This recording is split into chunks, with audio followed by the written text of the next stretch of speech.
আমি প্রতি রাতেই কোরআন পড়ি। আমি মোবাইলে আছে, অ্যাপস আছে, প্রত্যেকেই পারে, বই নিয়েও বসতে হয় না, পড়া যায়। আমি হয় ইংরেজিতে না হলে বাংলায় পড়ি। আমরা কোনো সুস্থ তর্ক বিতর্ক করবার মতন অবস্থাতেই আর নাই। আমরা এখন হয় আমার মতটাই মত, না হলে আমি পুরোটাই ছুঁড়ে ফেলে দেব। এটা নিয়ে যে আলোচনা হতে পারে, এটা নিয়ে যে তর্ক হতে পারে, এটা নিয়ে যে প্রত্যেকে যার যার স্বাধীন মত দিতে পারে, এই অবস্থার মধ্যেই আমরা এই মুহূর্তে নাই। আপনি চিন্তা করেন 6টা বা 7টা সংস্কার কমিশন, প্রত্যেকেই বড় বড় করে এক একটা সংস্কার রিপোর্ট দিয়েছে যে এই এই জায়গায় সংস্কার হওয়া উচিত। আপনি কি দেখেছেন রাজনৈতিক দলগুলো সেই রিপোর্টগুলো নিয়ে, আমি যদি সংবিধান সংস্কার কমিশনের কথাই ধরি, বিএনপি যা বলছে তার সঙ্গে জামাতের মিল নেই, জামাত যা বলছে তার সঙ্গে এনসিপির মিল নেই, অর্থাৎ প্রতিটি দল যার যার মতামত স্পষ্টভাবে জানাচ্ছে। কিন্তু কোনো দল কি এই দাবি করেছে যে সংস্কার কমিশন, সংবিধান সংস্কার কমিশনকে বাতিল করে দিতে হবে? এই দাবি কিন্তু আমরা শুনিনি। কিন্তু নারী সংস্কার কমিশন বাতিলের বিষয় আমরা শুনছি।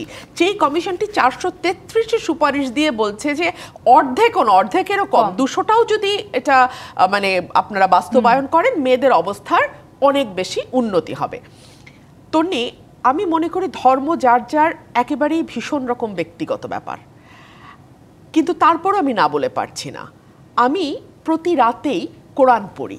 আমি মোবাইলে আছে, অ্যাপস আছে, প্রত্যেকেই পারে, বই নিয়েও বসতে হয় না, পড়া যায়। আমি হয় ইংরেজিতে না হলে বাংলায় পড়ি।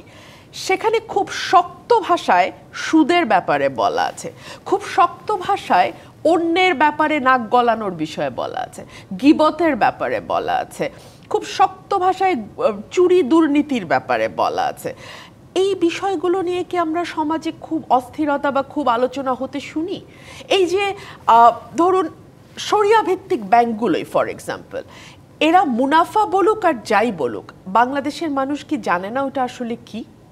ফিক্সড কখনো মুনাফা হয় প্রতি মাসে 4% বা 3% বা 2%, যেটাই হোক, ফিক্সড যখন হয়ে যায় সেটা কখনো মুনাফা হতে পারে না। আমরা তো জানি, তাই না? এটা নিয়ে কি কখনো আমরা কোনো কাউকে অস্থিরতা প্রদর্শন করতে দেখেছি? দেখি নাই।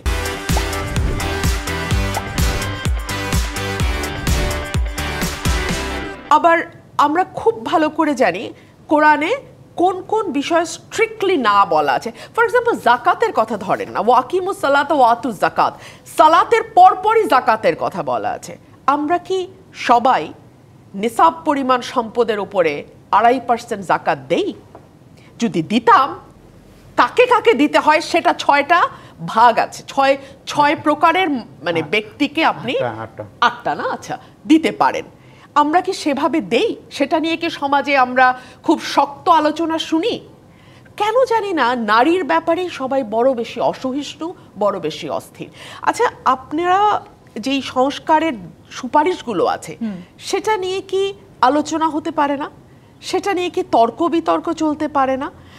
ফর এক্সাম্পল চুরির শাস্তি তো হাত কেটে দেওয়া, সৌদি আরবে এখনো সেটা আছে।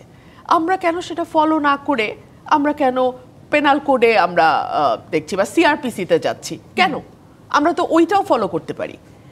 ফলো যখন করবেন, কোরআনে আল্লাহ বারবার বলেন তোমরা কি কিছু অংশ গ্রহণ করছো আর কিছু অংশ বাদ দিচ্ছ?